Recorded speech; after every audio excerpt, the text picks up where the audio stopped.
Welcome, Lund loyalists, YouTubers watching on John Lund Unleashed and the Bay Area Sports Collective, those watching on X and Instagram and listening on Apple and Spotify. It's John Lund Unleashed and JohnLundUnleashed.com.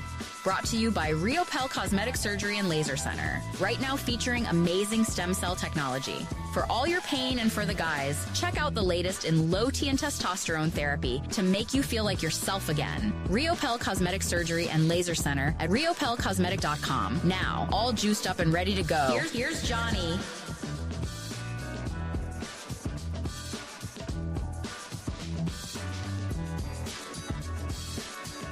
I know you're going to think I'm crazy why the play-in is good for the Warriors, why sometimes when you lose, you actually win. Plus, we got 𝐬𝐿 getting benched. We got draft news for the 49ers. We got Jung-Hoo Lee, Jack from the weekend. 2 of 3 from the Yankees, taking on the Phillies. Really cool piece that Todd McShay did about the trenches. We got that. What else we got? I mentioned 𝐬𝐿's getting traded this offseason. Did I mention that? There is your show cover for episode 115, why the play-in is good for the Warriors. I will explain. I got the chalkboard coming up. If you are brand new to the program, thank you. 8 a.m. sharp, or no, not exactly. 8:15 sharp on a Monday morning edition of the program. Thank you for waiting. If you were sitting in the chat room, on John Lund Unleashed on YouTube, thank you very much. Please make sure that you subscribe, hit that like button. It's very, very important. And keep those alerts on because I send about 4 or 5 pieces of content out every day beyond the show. So make sure that you want to be on alert for that. And any breaking news, we jump right on the air. I'm on call 24/7, 365. So make sure you have those alerts on as well. John Lund Unleashed on YouTube, as well as Bay Area Sports Collective on YouTube. You could be watching on X this morning at John Lund Radio. Thank you very much for that. You will soon be watching on Instagram. I got to get this down better, man. Instagram, you have to click that extra button for Instagram. Now we are live on Instagram as well.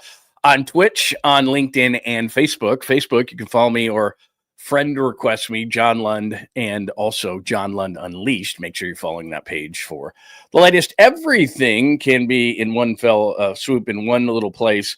Just go to JohnLundUnleashed.com, and you will see my latest piece about why actually by losing the Warriors. One, you could disagree with that 100% in the room. Where is it? There it is. Right there. Why playing is good for the Warriors. I'll give you the bracket, explain a couple of things, pros and cons. You can read it yourself. But there you go. That's the latest at JohnLundUnleashed.com. Go there for podcasts, YouTube shows, the blog, all sorts of stuff. If you want to make contact, all those social media places, very, very simple. JohnLundUnleashed.com. And my latest, why the play-in is good for the Warriors. Good morning. As you can see on the chalkboard there, episode 115, the Clippers loss in game 82 is a head scratcher regardless. Playing game against the Grizz will be on Tuesday. The path now for the Warriors in the playoffs. 𝐬𝐿 is benched. He gone. We'll get into that conversation. Jung-Hoo Lee is a star for the Giants, and then he just did it on the biggest stage with the against the Yankees. A couple of home runs yesterday, and he's off to a torrid start. So incredibly nice start for Jung-Hoo Lee. He just might live up to that $113 million contract. Could Jung-Hoo Lee? Phillies coming up next. The latest draft buzz. Todd McShay's got a cool piece on the trenches where the 49ers need to concentrate in the draft. Rory finally wins the green jacket, the caboose pistol, which I have a tremendous story from Disney, Naked Disney Guy, which is a great caboose story that you will laugh at this morning on a Monday, and random things happen throughout the show. All I have to do is look over to the chat line, which I'm going to do roll call in just a second, and all of a sudden, I go off on tangents because people are talking about all sorts of different things about the show or not the show or whatever the case may be. So I always make sure, and we just go off random things, which means we go off the on-ramp or go off the freeway, off the off-ramp, on the on-ramp, all kinds of things. We try to keep it as much as we possibly can. But anyway, good morning, Jeff. I'm at SAC. Oh, you're going to Vegas. Very nice, man. My kid was in Vegas like 2-3 weeks ago, and I made him throw a bunch of sports bets on. He's like, Dad, God. I was like, I'm good for it. Just do it, and I'll send you the money. Haven't sent him the money. Good morning, Jeff. Good luck in Las Vegas. Hi, Skills, Baba Booey. It is great to see you. Dom, hey, good morning. Good morning, Dom. Our good friend Dom is here. We still got to hook up, man. Daniel S., former Kings fan, although they'll be the Mavericks, won't they? I would think. Hello, Mark. Good to see you. Call me crazy, but I would rather play OKC than the refs handing out free throws to the Lakers in the first round. I agree with you on that Lakers thing. I don't want to play them until very, very, very necessary, and that could be in the second round, although I like the Minnesota matchup. Good morning, Chris. It is very nice to see you, my friend. Let's see who else. Jake is here this morning. Skills, as I said. Dom, as I said. Jared, let's go. Very nice. What else? I know I saw Joy this morning. Hurley Bird is here this morning. If I don't mention your name, I'm trying to zip through this stuff, and I will hit you at some point. Rockin' New Era 84.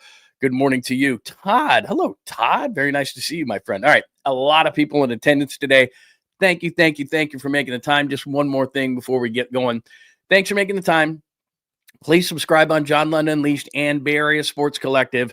Tell all your friends and enemies so we can grow the thing. Hit a thumbs up right now if you're in the room, and if you're in one of those other places watching on the platform, while I certainly appreciate it if you would come over to YouTube and give us a like, subscribe so that you know when things are going, and keep those alerts on. That would be outstanding. Let me move my computer out of the way. That's annoying me. There we go. It's a little bit better. All right, let's get to some things. The Clippers lost. Look, I'm not going to sit here and tell you it's a great thing. And there's two ways I look at that. Look at this. Even though I say right here why the play-in is good for the Warriors, I'll explain that in just a second.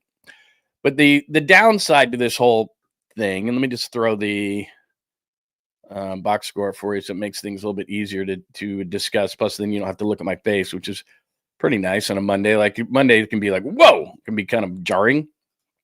So let me just throw this up. Look, sometimes you got to give the other team credit, and down the stretch, even though James Harden is not normally the most clutch guy against the Warriors, James Harden scored 10 in the overtime, hit a couple of early threes, kind of set the tone in that overtime. He scores 39. Kawhi scores 33. Kawhi didn't look like he'd miss until there was a couple of possessions where he could have won the game, and give Draymond Green a ton of credit in that regard. But their starters, you see how they have no bench? They got 8 points off their bench, did the Clippers. And like Chris Dunn is a guy that's been totally forgotten, was a high first-round pick, and he played great defense last night. Problems for the Warriors always in defending bigs. Zubac last night, 22 points, 17 boards. Look at the offensive boards, and they killed them. The offensive boards, they had 9. There was a couple of possessions late in that game where they just got possession after possession after possession. They just out-rebounded them the whole time, and Zubac did whatever he wanted. So size was a major problem for the Warriors, and it always is come playoff time. So we'll get into that in just a second. But you care about the Warriors side of things. Jimmy Butler was Jimmy Butler last night, although 6 of 9 from the free throw line for him. He's a little bit better usually. But 12 of 20, 30 points. He was playoff Jimmy-ish last night. Draymond Green was good defensively, blew a layup, which we'll hear about in just a second. Brandon Podziemski, that's what you expect out of him now at this point. 19 points, 7 boards for him, 4 assists, very solid. Steph Curry was Steph Curry, 10 of 20, 7 of 12, 36 points. Okay, Buddy Hield, Kevon Looney, Gary Payton. They tightened up. It was a playoff game. It was a playoff rotation. So if you look at that, Hield, Looney, Payton, a little bit of post. And they're going to heat check on post. They're still going to say, is he going to give us some stretch minutes? Can he hit some shots? They're going to look at it depending on the matchup. But the bigger part here, to keep going. Okay, Trace Jackson Davis, Braxton Key, we hardly knew you. Kevin Knox, he's never going to play. Santos, Spencer. But there is Jonathan Kuminga, DNP, not an injury, not an ankle, not a this, not a that, nothing like that. He's not sick. DNPCD, got a DNPCD, and we're going to hear from Steve Kerr in just a second. So we will address the DNPCD coach's decision in just a second on Jonathan Kuminga. But let me just go to the game itself for just a minute. I've always thought about the Warriors. I mean, they've won multiple championships. They've extended this window on numerous occasions when people wanted to slam it shut on their fingers. But as I'm watching the game last night, and look, Kawhi's won championships. He's a veteran player. They had some matchups, as I say, Zubac and his size. They made plays at opportunistic times, but I expect the Warriors, with all their championship experience, and Steph does it, but other than Steph and Jimmy Butler, hopefully in the playoffs for Warriors fans will do it, but they don't have the clutch gene like they just used to have the clutch gene. Like I just used to have so much confidence in the Warriors in close games. And whether it's, and I know they're 0-3 in the play-in, and that makes people nervous. Memphis, I'll get into in just a second, but they could lose that game on Tuesday. There's no question about it. But I expect them down the stretch to play great basketball. And a lot of times they just don't. And I scratch my head over it because they used to. All the close games, you used to think to yourself, well, they're going to find a way to pull it out. And Curry does on occasion, but in overtime, and Curry was great in the fourth quarter. He scored 18. But Harden made the plays in overtime, and Kawhi made the plays, and Draymond blew a layup, and Buddy Hield, who I don't expect because he wasn't around for all these things, badly missed a three. And it's not on him. There were all sorts of other plays that could have been made. But, they just sometimes, you need the key stop or you need the key rebound, which, by the way, they got badly out-rebounded last night. And I know that Draymond Green played great defense a couple of times, and Kawhi Leonard, especially on the last possession of the fourth quarter of regulation. But rebounding is a part of finishing a defensive sequence, and they just didn't rebound well enough last night. And Draymond Green can scream and yell to the rooftops that he's the defensive player of the year. Well, in game 82, you couldn't get the key rebound. And to me, that's on you. Just like a lot of times things are on Steph Curry, that defensive end, your defensive player of the year, get the key rebound, make the key play. And last night he didn't, so that was frustrating to watch. And I just think in general, this thing that we have in our minds because they won so many championships and have done so many great things, and this is not on Steph Curry, because on the final play where they needed a three-pointer, they got a missed free throw from Kawhi Leonard to get a little bit of life, so to only be down 3 at that point, and you know that they're just going to swarm Curry, and Buddy Hield's going to have an open look, or somebody's going to have an open look, and so you're going to have to go somewhere else on an inbounds kind of a play. Like Steph can get loose on a, okay, it's a change of possession, it's the end of the game, where Steph, it's hard, they make a play, whatever. But an out-of-bounds play, they're going to put 3 guys on Steph Curry and go, I don't care who it is, and I don't care how wide open they are, 30 can't beat us.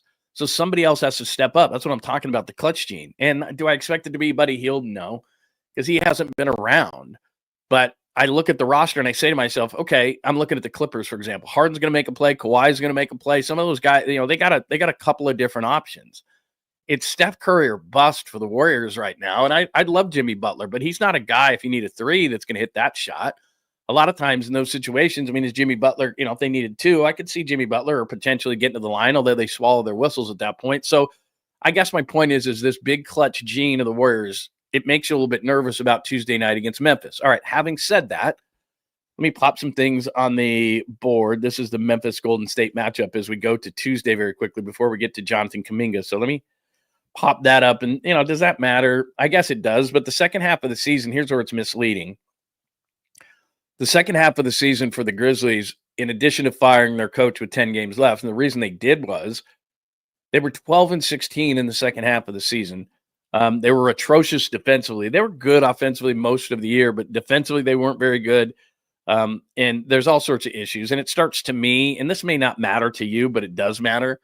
It does affect winning and losing. Their leader is Ja Morant. The Warriors' leader is Steph Curry. Ja Morant doesn't understand the role of the leader. Look, we paid you all this money, and it's not just because you're a great basketball player. You're the face of the franchise, and then everything about the franchise starts with you and then emanates down, and your leadership determines what kind of a team we have, what kind of an organization we have, how people perceive us, how we perceive ourselves. And because you have an immature idiot who is hell-bent on showing the NBA that you can't control me, all right, dude, you win. Way to go. Tell him what he's won, Johnny. A play-in exit. Hey, great. You get to go to the Bahamas early. Like, dude, we're not the Grizzlies and no one cares around here just except for Tuesday, and then it's a big deal. So as far as the Warriors are concerned, Memphis is reeling. They fired their head coach. I wrote this piece at JohnLundUnleashed.com, and I'll just give you a little bit of sneak preview of it. I popped it up very quickly there. But there's pros and cons on this whole thing. Now, the biggest con in this thing is what we just talked about. If the Warriors can lose to the Clippers in game 82, if the Warriors can lose to San Antonio last week as they did, then they can lose to anybody. There's no doubt about it. But if they do what they should do, here's how I look at it. If they can't beat Memphis on a Tuesday night at home with their season on the line, then they didn't deserve all this hype we've been giving them anyway. Like Jimmy Butler, oh my God, they could possibly go to the finals. Jimmy, playoff Jimmy, and Steph Curry, and Draymond's playing great, and all these different things.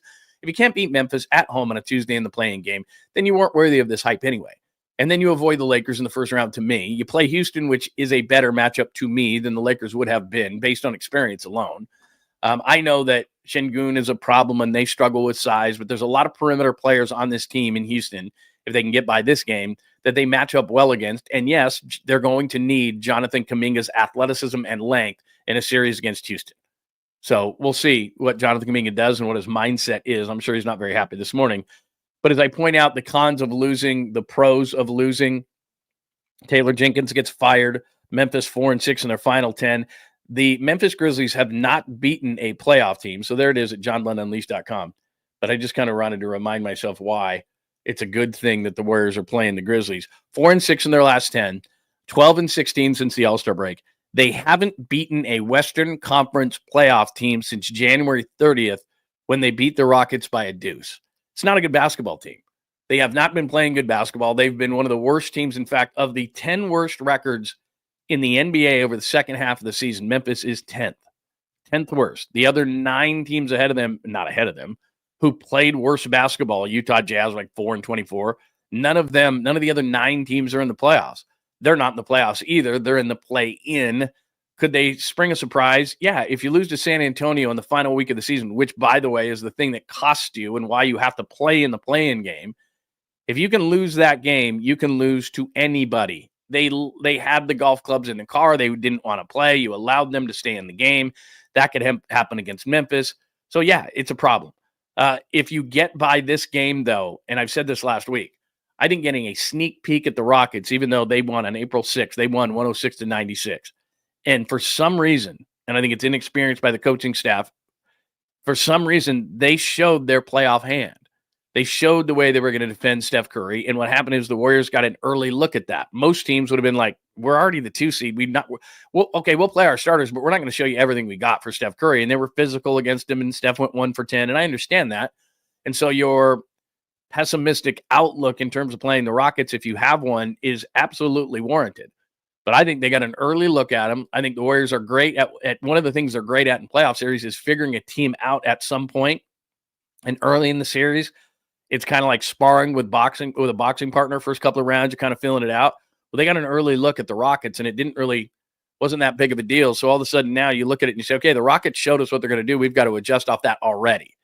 They're young. They do have guys like Fred VanVleet. There's no question he's been in the playoffs. I think that they've got the one player in the NBA that everybody hates, and I think that certain player will implode at some point because that's just what he does. I don't think he's going to be a positive for the Rockets. I think they win the series against the Rockets. I don't necessarily think it's that long of a series, to be honest. And then on the other side of that, you've got the Lakers and the Timberwolves, and I think the Timberwolves are a really tough matchup for the Lakers. Now, do I think the Lakers come out of it with Luka and LeBron? I think they probably find a way, but it's a veteran team. LeBron's a veteran. You go through some things. They may have to play the Lakers eventually anyway. I'm simply saying that Minnesota could win that series, and then your side of the bracket looks like Memphis, 1-game win, Rockets, then potentially Minnesota, which is a much better draw to me than the other side of the bracket. I don't care what's going on with Denver losing their coach. I know that that's kind of contradictory in the way that I just talked about Memphis and their coach. I think Denver's fine. I think the Denver's a really tough matchup. So Denver and the Lakers, to me, were the worst 2 matchups for the Warriors to have. The Rockets are young and up and coming. I think they're a really, really good team, but they're key players, guys like Jalen Green and Sengun, those kind of guys, Amen Thompson, they're really good players. They have exactly 0 games of playoff experience, and I think that matters come playoff time. Having said that, I just talked about the clutch gene that the Warriors don't have, but I'm assuming at some point that rears its head, and I think that it will in the series against the Rockets. So you telling me that I'm absolutely crazy, I'm totally fine with it. I understand on this Monday morning why you would be skeptical and think to yourself, well, they're going to lose the play-in anyway. I understand that. I understand that viewpoint. Personally, I know that it's getting in the playoffs. I know that there's rest involved. People were asking Draymond Green after the game, what about rest? What about rest? What about rest? Well, they would have gotten a week off until they had played the Rockets Sunday to Sunday. To the Lakers. But the issue now is they play Tuesday, but then they're off till Sunday against the Rockets. So they're going to get plenty of the whole rest thing. That's fine. Because you're going to get from Tuesday, if you win that game, Wednesday, Thursday, Friday, Saturday, you're going to have 4 days off. So as far as rest is concerned, they're fine. And then in the playoffs, you're playing every other day and there's no back-to-backs. and they elongate the thing, especially early in the playoffs. So rest is not going to be a factor for the Warriors. And if I have to hear it, how tired guys are, I'm going to vomit. Because, like I said, when I started covering the game or was on a beat for the Utah Jazz in '98, Stockton Malone never missed a game. They played 40-plus minutes. Michael Jordan in the regular season played 40 minutes over 82, and then in the playoffs he ramped it up to like 44, 45. Never did I ever, that game, never did I ever hear in any press conference, and I was in press, all of them, talk about being tired, because if you did, Jerry Sloan would walk over to you and slap your face. I mean, it's just how it worked. There wasn't are you tired? What is that? Next question. I mean, seriously, people would ask him that, and he would just look at him and just go, next. Like, it doesn't matter if you're tired. It doesn't matter. You've got to play, and everybody's got the same thing. And the whole point of it is to play the 82-game gauntlet and then see where you are and can you win a championship and tough it out. And now people are complaining, oh, can you play at 65 so you can qualify for the awards? Oh, that's way too many games to play. I got to play in 65 of 82, and I got to play 33 minutes a night? Oh, I hate to be get off my lawn guy, but it's like, come on. I'm not hearing it. I'm just not. I don't care. I don't care if you're old. I don't care if you're tired. Then I guess you're not a championship contender. Guess not. So anyway, they're going to get plenty of rest. That's not an issue. All right, give me your thoughts on the Warriors themselves, the Memphis game, the loss yesterday. By the way, let me play this. Here's Draymond Green last night after the game, and I don't know if this is his pissed off thing that he pulls on his ear when he's pissed off, but he was asked by Monty Poole about blowing that late game layup, which would have tied the game. Yes, Buddy missed a shot. What happened on the two late plays, you with the rim and Buddy coming off for that three-pointer that he didn't get going very well? I completely smoked the layup, and Buddy missed a shot. Was it the shot that you guys wanted? Yes. That was the play that was drawn up, and we got the look. He just missed it. I like pissed off Draymond Green. I don't know what happens after the game. If he's screaming, yelling, ranting, somebody needs to do something to wake those guys up. The late game execution at times just doesn't work on either end of the floor. So obviously he was frustrated and was yanking on his ear. And I think maybe that's his, I don't know, is that his trigger? I don't know what that whole thing is, but there's Draymond Green after the game. Now, the big story that comes out of this, beyond 82, and it matters about the team and everything like this, but obviously everybody wants to talk about Jonathan Kuminga. Does not play. Why didn't he play? Let's hear from Steve Kerr. Since Jimmy got here, that we're pretty comfortable with. Guy didn't play either. Guy's been our highest plus-minus guy over the last 2 months. Both he and 𝐤𝐿 have been really impactful players for us, and doesn't mean they're out of the loop, going forward. It's just this is how this game played out. What was let me play this because this is Danny Eberman asking a question. Kaminga like when you told him he wasn't part of the rotation tonight? I just told him in the walkthrough that we were going to change I didn't tell him he wasn't going to play because I wasn't sure if he was going to play or not, but I told him that we were going to, not go to the usual rotation in the first quarter. All right, crap. Here's what it comes down to, and Steve Kerr's got to be diplomatic about it, and I tell you all the time that you have to maintain, because they may need Jonathan Kuminga, but I just know this, as far as after the season is concerned, he gone. If you can't trust Jonathan Kuminga in game 82, when you are guaranteed that you're going to play beyond this game, you're going to trust him in the playoffs. How does that work? Now, playoffs are all about matchups, so there could be a matchup against Memphis. They want to use him in. They certainly, if they play the Rockets, need to use him because Sengun is one thing, but they have a ton of guys on the perimeter, Jalen Green and Fred VanVleet and Amen Thompson, and they have a bunch of guys that are on the perimeter kind of players, and they need the athleticism. The Rockets are a really athletic team. Green and Amen Thompson, especially, very athletic guys. So Jonathan Kuminga could be a factor in a series against the Rockets, and I expect them to play against Memphis, but I don't understand why the Kawhi Leonard perimeter player, Norman Powell perimeter player, Ben Simmons was on the floor. They had a bunch of guys, and I get it. Maybe he's not the best rebounder for his size and needs to get better, but you got badly out rebounded. I cannot. And then he comp Guy Santos. Come on, man. I mean, I like Steve Kerr a lot, man, but Guy Santos didn't play. Plus minus is a hockey stat. Stop it. It's dependent on who's on the floor with you. It's a very flawed NBA statistic. So I don't give a shit about plus minus. I don't care. That's stupid. And to comp Jonathan Kuminga to Guy Santos, of course you're going to shorten up your rotation. Game 82 was like a playoff game. I get it. But there wasn't a place for Jonathan Kuminga, really. Now, I know what the numbers say. The numbers say he and Jimmy Butler on the floor at the same time, and Jimmy played 48 last night. So when was he going to play if he was playing with Jimmy Butler? Wasn't going to play with Jimmy Butler, but Jimmy Butler's playing in the playoffs those kind of minutes too. He's going to be a 42, 45-minute guy. You might need him that much. So he can't play with Jimmy Butler. Well, Jimmy Butler's here for the next couple of years, and his contract expires during that time. So if you can't play with Jimmy Butler, what would you say you do here? So they're not going to play him with Jimmy Butler because the numbers say so. And then if he plays with Green and Butler, the numbers are even worse. Why? Because you have three players who are really not who are not shooters, who do not spread the floor. Now, Draymond Green's been hitting the three at a much better clip, and he's getting to the point where not only is he hitting the open corner three, he likes that top of the key three. He's hitting that a lot. Still, defenses aren't going to respect that. And if Draymond Green beats you with a three ball, then teams will say, you know what? I'll dictate how I get beat. And if it's Draymond Green with the three ball, then I can live with that. They can't live with Curry hitting the three or other guys. But if you have those three on the court at the same time, they're not good enough from the outside to scare teams in a era in the NBA where all five guys got to be able to knock it down. So I understand that. Kuminga does not fit with Butler and Green. Well, Butler and Green are going to be here for the foreseeable future. And if Jonathan Kuminga doesn't fit on the floor with those guys when they're playing heavy minutes, then he can't be here. And clearly, Jonathan Kuminga next year will not be here. Because whether that report was bogus or not, that he wanted a max deal, he probably wants something close. He certainly wants something that's in the $100 to $200 million range, somewhere in that range. Now, it's a big range. I think a max is $5,224 for him. But even if it's not a complete max, it's something pretty high. And there's desperate enough teams in the NBA, because we've seen it time and time and time again, that will be salivating at his athleticism and would love to have him on their team. And so said team, he's going to be on another one next year. Clearly. Game 82, and there is no minutes for Jonathan Kuminga, really? And then you comp it after the game? Well, 𝐸 didn't play either. Sorry, I don't mean to make fun of Steve Kerr, but come on, man. Seriously, you're comping Jonathan Kuminga to 𝐸₨? And then you're using plus minus as something that is, like I said, is a hockey number. That doesn't mean anything to me. So Jonathan Kuminga has clearly fallen out of favor once again. They could use him in the Memphis game, and probably should. And they sure as hell would use him in a Houston series, because there's so many perimeter players that he could match up against, but they don't trust him.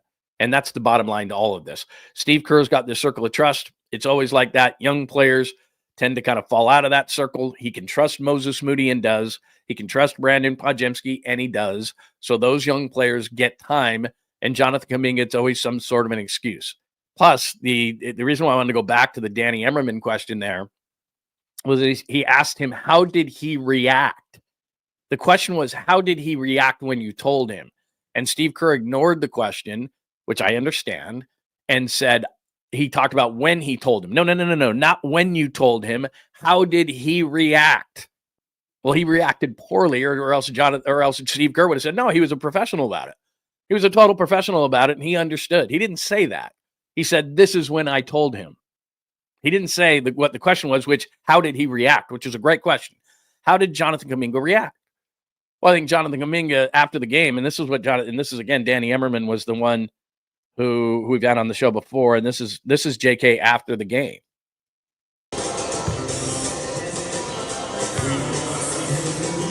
Looks like he can shoot, by the way. Boom, boom. Now, he's by himself on a court. I understand that. It's a little bit different than playing the Clippers or being in the playoffs. But that was a clip from Danny Emmerman. That's Jonathan Kuminga after the game putting up shots. They don't trust Jonathan Kuminga, or at least Steve Kerr doesn't. And Jonathan Kuminga will not be here. It's game 82 against the Clippers. Win or lose, you're playing again. And you can't find a spot. There's no time. There's no place. There's no matchup for a 6'9", super athletic, jump out of the gym kind of a guy. And I understand why, because those three on the court don't spread the floor well enough. They don't elicit enough respect. And so Jimmy Butler's not a great three-point shooter. Draymond Green's hit and miss, even though he's been hit a lot lately. Still, teams are going to allow him to shoot threes and live with the results. And Jonathan Kuminga's not good enough. So Jimmy Butler and Jonathan Kuminga are kind of redundant. Now, Butler's much better, but what I'm saying in the offensive end is they're fairly redundant.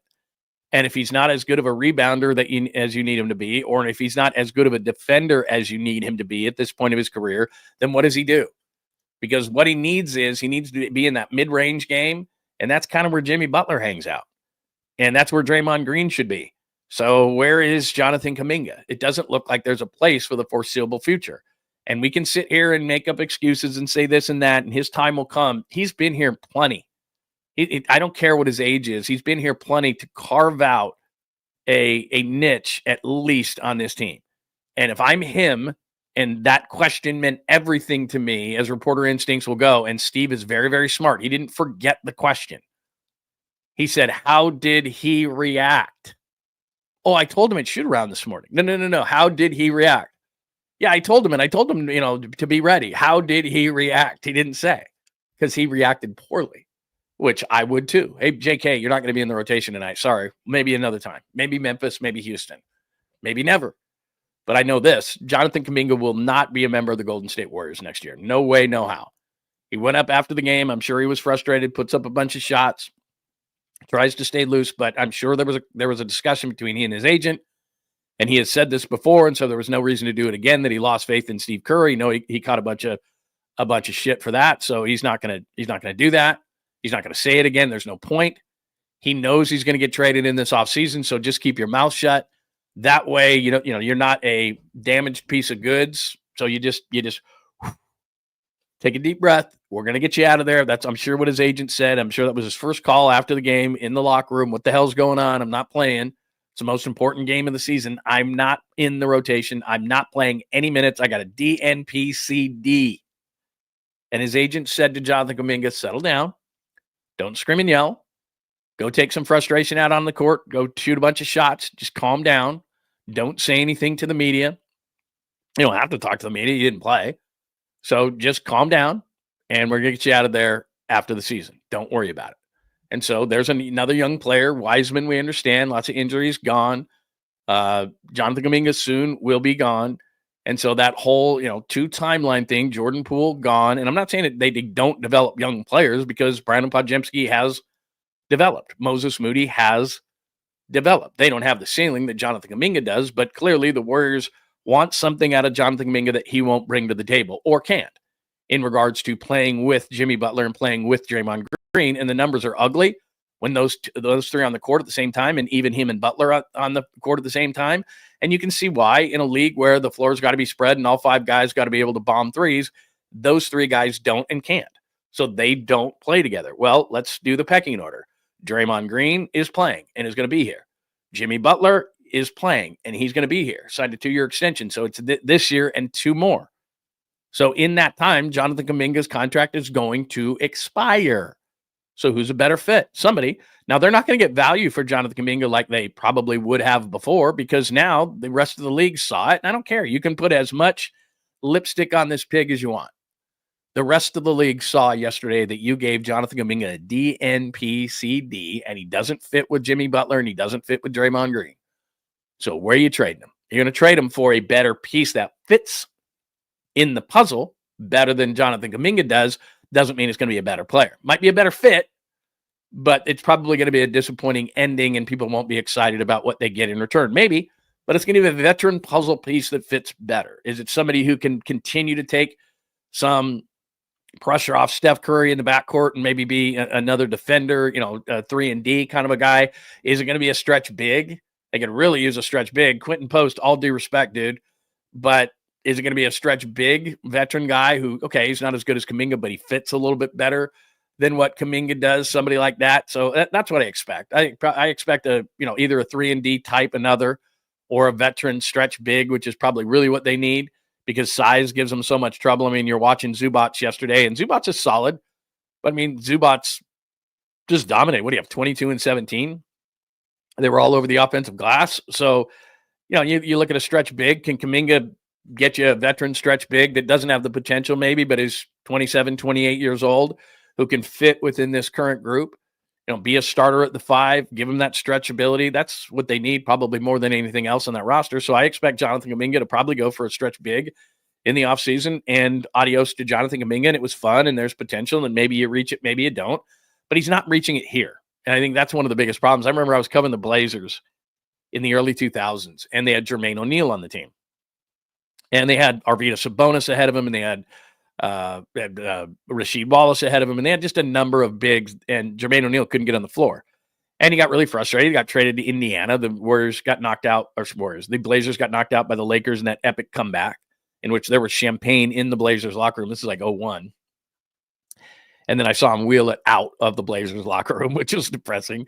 But they lose that game, and they were frustrated. So they traded for Dale Davis from Indiana. Of course, Trey Jackson Davis. But they traded for Dale Davis. Dale Davis wasn't nearly big enough to body up with Shaq, which is what they wanted to do. And Jermaine O'Neal was still very young at the time. I think he was 20. And he went to Indiana, and he had multiple all-star seasons. Of course, ended his career with the Warriors, and everything worked out fine. But he was never going to reach, and he was drafted straight out of high school by the Blazers at 17. He was never going to reach his potential with the Blazers. There was just too many bigs ahead of him in the pecking order. And Mike Dunleavy was the coach at the time, kept saying his time will come, but it came obvious that it wasn't. There was times where bigs would get in foul trouble. They'd go with other guys, and it became obvious to everybody that, especially after that series of losing to the Lakers, that they needed another veteran big. Was Dale Davis as good as Jermaine O'Neal? No. He was a workman-like player that I'm not looking at his averages right now, but probably averaged for his career 8 or 9 points, 10 boards, something in that range. Was a solid defender, but he was like 260 pounds, and Shaq treated him like a rag doll moving forward, and they still couldn't get it done, even though they had a bunch of talent on that team. So they traded a lesser player, a better player for a lesser player. That player was solid, not spectacular, and Jermaine O'Neal went to have multiple all-star seasons for the Indiana Pacers. That's probably what's going to happen with Jonathan Kuminga. He's never going to reach his potential on the Warriors. And now, due to the fact that Jimmy Butler is signed for 2 years beyond this, and Draymond Green is signed for a couple more beyond this, that it's clear that because Jonathan Kuminga can't play with those players, he's got to be traded. And the rest of the league knows it, and he's frustrated, and he went and shot shots, and he blew off steam, and his agent told him to chill out. And after this run is over, whether it be Memphis on Tuesday, the Rockets, the Timberwolves, or the Lakers after that, OKC after that, NBA championship, it doesn't matter. Jonathan Kuminga will be traded. That was evident yesterday. He doesn't fit. And whether that's his fault or not, whatever. So anyway, there you go. All right, what do you think? Give me your thoughts on that whole thing. That is Jonathan Kuminga. Sorry, I went on a whole thing. Durant back to Golden State. Yeah, I don't know. I mean, if you're Phoenix, Durant has made it clear, very, very clear, and I don't care what he says. He does not want to go backwards in his career so that there's a perception that he needs the Warriors. I think that's the biggest problem for Kevin Durant. If I'm Kevin Durant, do I come back to the Warriors? Hell yeah, I do. I don't care. Like, he's so worried about what other people think. I'll give you a piece of advice if you're a younger person watching today, and I appreciate you watching. Who cares? Like, you need to develop an attitude sooner rather than later of who cares what anybody else thinks.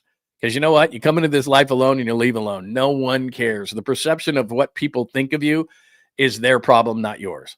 And so if I was Kevin Durant, one of the things he's never been able to get over in his entire career is what people think.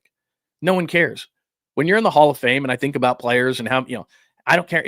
Like, you won a bunch of championships. I don't think back and analyze and microanalyze how you won them, when you won them, what was the situation. No one remembers that shit. Nobody remembers it. Nobody. Everybody just remembers. Everybody just, how many championships you win? X amount. Cool. They don't go, oh man, you had to go back to the Warriors. Like, that's stuff for Screaming A and the dumb talk show things that need things to talk about and need to scream and yell and rant and make lists and Mount Rushmores and this, that, and the other. I wouldn't care about anybody's list. I got X amount of championships. I'm considered one of the best of all time. I don't care. I don't need the validation of Screaming A or Colin Cowherd or any of these guys that are screaming, yell. Their opinion means zilch to me. It doesn't mean anything to me. I care. If I was a player in any sport, I would just care what my peers thought, if I cared at all. Like, I wouldn't care at all, really. I would care what my teammates thought. I would care what my coaches thought. I would care what my peers thought, because those are the people who understand what it's all about, what the grind is about, how difficult it is. But just to make this a shorter, long story than it's already been, if Kevin Durant came back to the Warriors, let's say that you're the Suns, and you need to rebuild this whole thing. And there's Jonathan Kuminga. That's not a bad piece. He may not fit with the Warriors the way that they are currently constructed, and because of contracts will be constructed for the next few years. So he doesn't fit with those guys, so he's clearly got to be traded. But to me, I look at the situation and I'm like, I'm Durant. Like, why wouldn't I go back there? I love Steph Curry. The Bay loves me. I mean, he's too worried about, well, I'm never going to be that. Yeah, you're never going to be Steph Curry in this town. No one's going to be on the Warriors. Deal with it. You win a couple more championships, no one's going to care. But you know what? He'd rather just be the lone wolf and go from bad team to bad team to bad team that he thinks he's going to lift to the championship. And at this point of his career, as good as Kevin Durant is, he can't do it. Why? Because his availability is not great. The way that he's built, he's not built like LeBron James. I'm not saying he can't be an effective scorer for as long as he wants to be an effective scorer, but he usually misses a few games. He's got bumps and bruises and ankles and tweaks and all those kind of things. I love Kevin Durant, and he's a really effective player, but he thinks still at this point in his career, he tried, he went from Golden State to Brooklyn, went to the Suns, like the next team he's going to go to.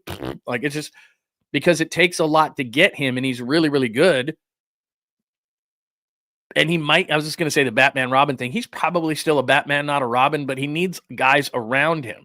And it's not just Booker and Beal. That's just not going to get it done. He's got to have a better big three than that. And in order to do that, you put a bunch of money into it, and you better have a young player kind of making nothing next to him too, to make that all work. Like, I could see Durant with the Rockets, right? Let's see the Warriors beat the Rockets, and they're like, okay, we need a star to put around all these guys. And all of a sudden they move a Jalen Green and so forth. I don't know. But that's the kind of situation that he wants to put himself in. I just don't think at this point that's the best place for him. But would the Suns entertain it? I guess they would. But Durant doesn't want to come back here for some reason because of the perception, and he's worried about what other people think, which, if I could give him one piece of advice, dude, when you get older and you start understanding what life is about, that trait that you have that you care about what people think about you is gone. Like, I don't care. People could hate the show, love the show. I love the group that we have. But if there's people from the outside who say that they don't like it, cool, man, then you're not going to watch. And that's fine with me. I'm not for everybody.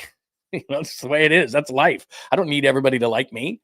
And it's just like I'm not copying myself to Kevin Durant, but what I'm saying is like, he's got to lose this thing where he's so worried. Oh, if I go back to Golden State, what are people going to say? Who cares, man? You're going to win 2 more titles. Stick those rings in your ears and you won't be able to hear what anybody's saying. Like, my God, dude, what's wrong with you? Bumwood JK. By the way, I don't know if I've seen you before. Oh yeah, I have. Raj K. Bumwood JK. Yeah, there's no doubt. It's pretty obvious, and it's too bad the way that it's going to end. It's too bad because I like Jonathan Kuminga, and I think he can be effective. I don't know. I've said this before. I don't know that he's going to be that ultimate Batman that's going to carry a team to a championship, but he's got traits, and he does work hard.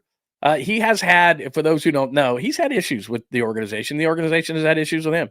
He's not perfect, but there you go. No, I did not. Hi, Alex. I did not choose violence against JK. Steve Kerr benched him. I mean, there's no nice way to put it. He got benched for the most important game of the season. I did not choose violence. He got benched. And when asked how he reacted, Steve Kerr said, I told him this morning. How did he react? I told him we might need him. How did he react? He didn't say. I can tell you how he reacted. He needed to blow off steam, so he went out, and I showed you the video that Danny Emmerman shot. He went out after the game and worked out because his agent's like, go blow some steam off, bro. You want to be a contributing member of society. Don't take this anger with you out into the streets. So he went and shot shots. I was like, every shot he took, this will be over soon. This will be over soon.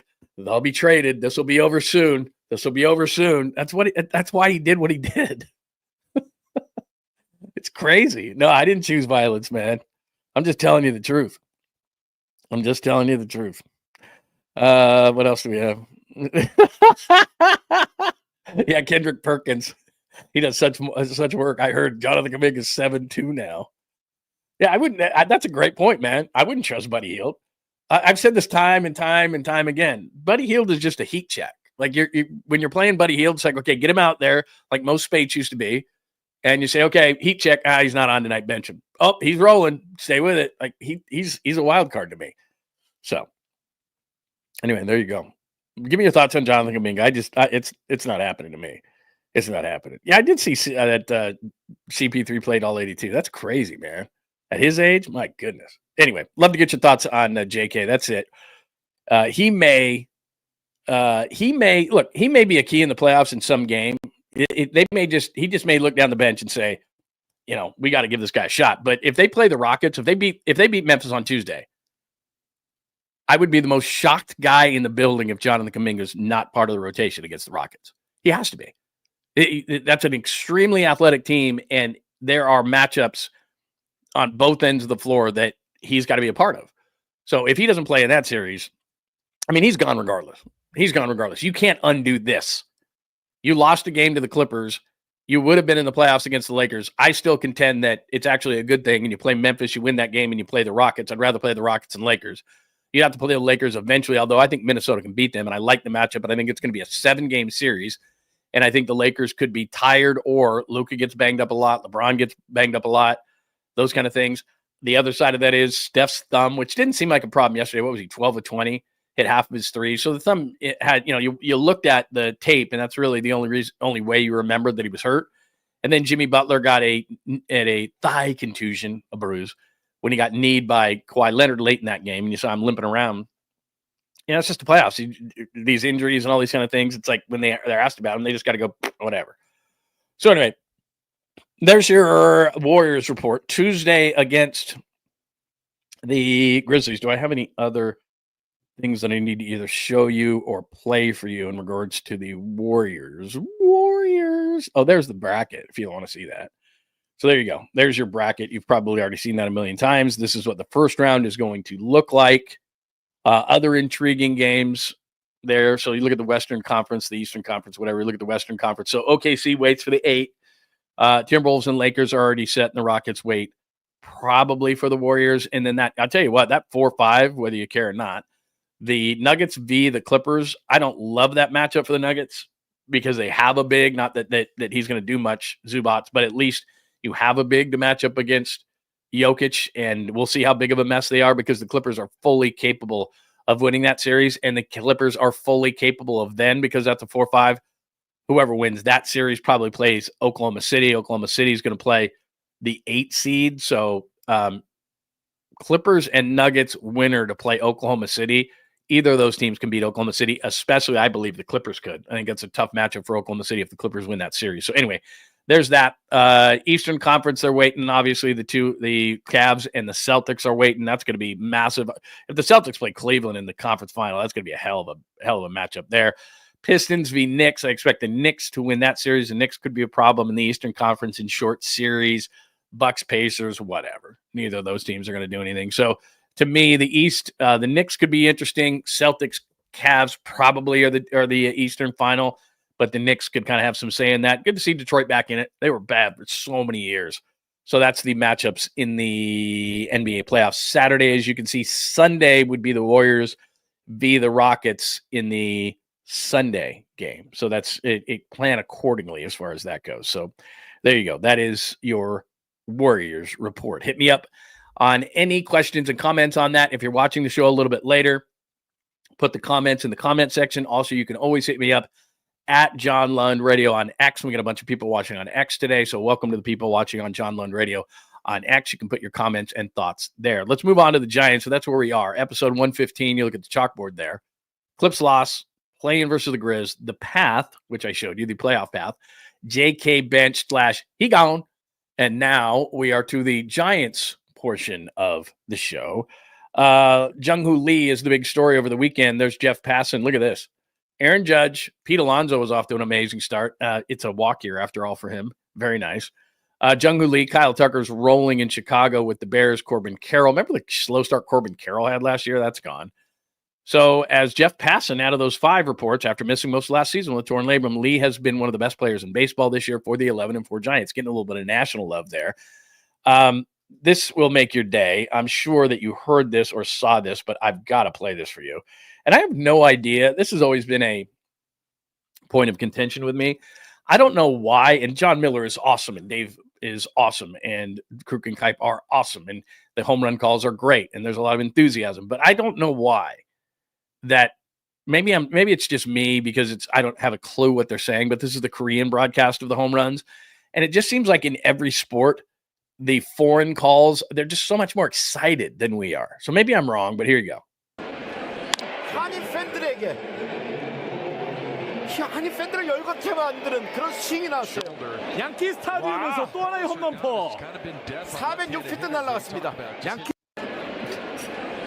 풀카운트. There could have been a ton of curse words. There could have been anything in there. I have no idea. But it just seems to me, and John Miller, like, adios, pelota. I mean, he gets excited and �꿼𝐾𝐿 get excited, but it just seems like, I don't know. Maybe I'm just being biased here, but it's just they're going crazy. So there's a few things at play. First of all, that's very entertaining. Number two, he did it at Yankee Stadium, which that's the only reason Jeff Passan said anything about Jung-Hoo Lee, because if you do it on the stage that is New York, you're going to get recognized. Now they go into Philly, and let's see if he can keep it going. And I know short sample size, blah, blah, blah. You know my opinion on all those kind of things. All we can do on this show is based on what we know. This is what we report. Now, can it change later? And 2 weeks from now, I can go, Jung-Hoo Lee stinks. He'll never live up to that $113 million contract. But as we sit right now at 9:04 a.m.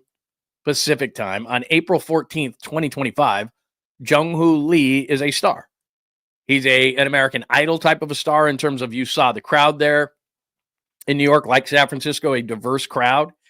We've already seen the crowds at Oracle Park and how they've acknowledged Jung-Hoo Lee and how much fun that is. So he's a star in every sense of the word. He's hitting well. It's the home runs. Yeah, I don't expect him to go more than 15 home runs, 15 stolen bases. But I mean, if he could be a 20-20 guy and give you the defense he does in center field, and then there's just a buzz around it. And that's one of the things you and I have talked about many, many, many, many times about the Giants is, what? Like, do they have a star in this whole team? I mean, I like Logan Webb. He's got a certain charm about him, but he's not what you would call a star. And even in the days of Buster Posey, he was kind of a reluctant star. And I'm not saying that he's Barry Bonds, but I'm saying that there's a reason to go out to the ballpark. And a lot of times it's, okay, what's the pitching matchup? You know, it's, again, Logan Webb is not the most exciting guy as far as, okay, he's going to, throw a bunch of sinkers and it's, all this, and ball's going to be on the ground a lot and this and this and this and this, but he's not going to strike out 15. Like, who on the Giants makes you go buy a ticket? And that's a big deal, especially for the Giants, who believe that the star of their team is actually Oracle Park and garlic fries rather than any individual player. But Jung-Hoo Lee is that kind of guy. Like, I'm going to go see Jung-Hoo Lee play. At least that's what he was in New York. Hits a couple of home runs. They win the series 2 out of 3. He's a major reason why. And even early in the season where the numbers wouldn't indicate it, he's getting on base. He's walking. He's seen a lot of pitches. He has elite bat-to-ball skills, so he's putting it in play, and he's putting pressure on the defense. He was getting on base. He was scoring runs. He's playing great in center field. Please don't run into walls. But he's given him a defensive presence in the outfield that's made everybody else out there better last year. Say what you want. Matos and Ramos are not center fielders. They love Mike Yastrzemski and Wright. They don't want to put him in center field. So it messed up everything last year when he got hurt. Not only the lineup, but also just the outfield defense. And then the second thing that is becoming very, very, very important, very obvious to anyone is it takes a minute. So adjusting from he didn't come over from Japan. He came over from Korea, which a lot of people say the KBO is the equivalent of AA baseball.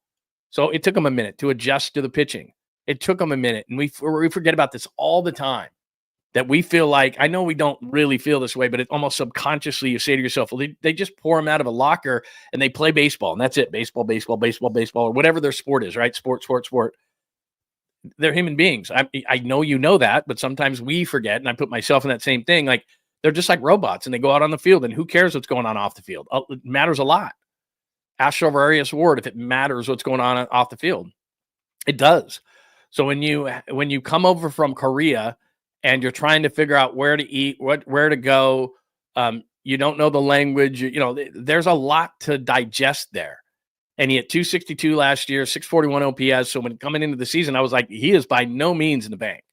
And a lot of people were acting like he was. Like, oh, Jung-Hoo Lee's going to be in center. They're going to be fine. I was like, well, his rookie year wasn't great.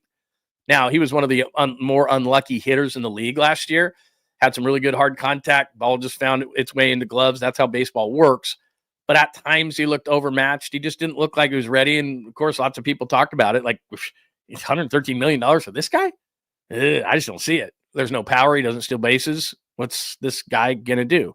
Well, I can say this. He's a gap-to-gap hitter. He could hit 40 doubles easily. He's a doubles machine. He goes line to line. He can go down the left field line, right field line, right now. He can hit it anywhere. He's going to hit it where it's pitched. He's got kind of an 𝐿 type of a swing. Clearly, he's got some deceptive power. Now, going to right field in Yankee Stadium is different. You hit those balls at Oracle Park. I didn't look at the Would It Dong. Is Would It Dong still around?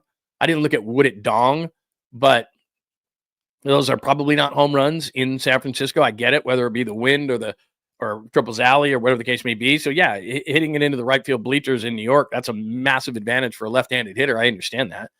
But they did what they did, and that's where they played. And that's the other thing, as I tell you about all the time. It wasn't like the Giants' offense was inept last year on the road. It wasn't.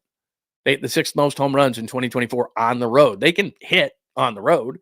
It's just they have struggled at home, as everybody would and anybody would in that ballpark. In fact, let me do this. Let me just show you so far the Giants, and we can only go on what we can go on, right? 11-4 start. These are the numbers. Let me show you the numbers overall on the Giants. I have way too many windows open here. Standings, records. I need the stats for the Giants. Where are we at here? Here we are. So this just gives you a little bit of an overview of the season for the for the Giants. So here's what's encouraging. All right, Jung-Hoo Lee's doing what Jung-Hoo Lee's doing. Boom, right there. All right, 3 home runs, 11 RBIs, great. 352 batting average, and 1130. Look at this, slugging's at 704, and 1130 OPS. That's not going to continue. I understand that, but they're doing what they're doing on this. Patrick Bailey's hitting 189. Lamont Wade is hitting 115 with a 184 on base. Tyler Fitzgerald started to get it going, got off to a horrendous start. Willie Adames, I'm not panicked at all, hitting 186 with a 506 OPS, going to get a lot better. Matt Chapman is a streaky type of a hitter. He's off to a slow start. Elliot Ramos at times has, it's better than a 206 batting average. He has the number of the beast for an OPS of 666. He can be better. Mike Yastrzemski's off to a really nice start. So in their lineup, there are 3 players hitting. Those guys at 7, 8, 9. Jung-Hoo Lee is hitting, Mike Yastrzemski is hitting, and Wilmer Flores is a god at 6 home runs and 19 RBIs. Those are the only 3 guys hitting in the lineup. Those 3. Matos has been okay at times. Sam Huff, what? 𝐃𝐨𝐧'𝐭, I wish you could hit because you could be a super U guy. Tristan Goss, whatever. So you've got consistently these 3 guys right here hitting. Lee, Yastrzemski, Flores. That's it. And they're still doing what they're doing. From a pitching standpoint, Logan Webb, typical stuff, has either run into bad luck or whatever, but he's 2-0 with a 263. That'll work. Jordan Hicks was roughed up on Saturday, did not pitch well. There's no other way to put it around it. Now, cold weather, whatever. Robbie Ray kind of showed as a veteran on Friday, even though the weather was really, really bad, he pitched tremendously. So Robbie Ray is off to a great start. Hicks, we shall see. Verlander not pitching well. Roop, okay to this point. And then you look at the bullpen. So my point is that they're 11-4 and they're not playing their best. You have 3 guys hitting. You have 1, 2. I was going to say living up to their potential. Not bad, but you have 2 in Webb and Ray pitching really, really well. The rest of the guys can pitch better, although I'm not ripping on Roop at all. But then look at the pen. All right, 1.29 ERA, 1.13 ERA for Rogers. Rodriguez is giving up nothing. Duvall's got to get better. Miller's got no ERA. This is the guy right here. So the pen is fine. Bivens makes me nervous. Trevino makes me nervous. But Birdsong right now is if there's any hiccup in the rotation. So Webb, Ray, solid. Verlander, they're going to give him a lot of rope. Landon Roop, we'll see. Jordan Hicks, 1 bad outing. I'm not going to rip him for it. I'd love him to be in the 7th inning. I'm going to stop with that. But you know how I feel about Jordan Hicks. We'll see. Wasn't the best of weather conditions, so let's just see. Maybe he couldn't grip the ball, whatever the case may be. He gets the benefit of the doubt for a minute, especially in the first half of the year. But as I highlight right there, 23-year-old Hayden Birdsong, guy's been incredible.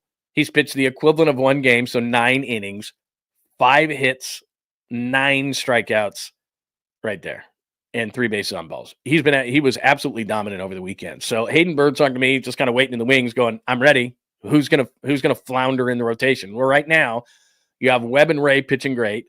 Verlander and Hicks could be better. Roop is pretty good, but there's a spot in the rotation, so he's just got to bide his time. He's been absolutely great. So my overall viewpoint on this whole thing is they've been good, not great, yet they're 11-4 because they've gotten key hits. They can be better from a pitching standpoint. Bullpen has been lights out. So bullpen, key hits, Jung-Hoo Lee, Wilmer Flores, Mike Yastrzemski. That's been it. Pretty good defensively. They've had a couple of games where they haven't been great, but generally speaking, they've been good defensively. I haven't looked at defensive runs saved or any kind of thing. I'm just watching the damn games, and they're making most of the plays they should make. There was a couple of games, the walk-off game where Willie Adames had a couple of just absolute rockets hit at him. Now that was tough. I know Fitzgerald had a key error, but they ended up winning that game. So, 11-4, and you look at the Giants and you say to yourself, they could actually be better. The rotation, I think, is going to be better. The bullpen is just pitching the way I think the bullpen can. Now, is Randy Rodriguez going to go through a season with a 0.0 Blutarski ERA? No, but he's pretty good. And he might be your 7th inning guy. So you got to feel good about the Giants because of those things. Let me, let's see, I put up the OPS leaders.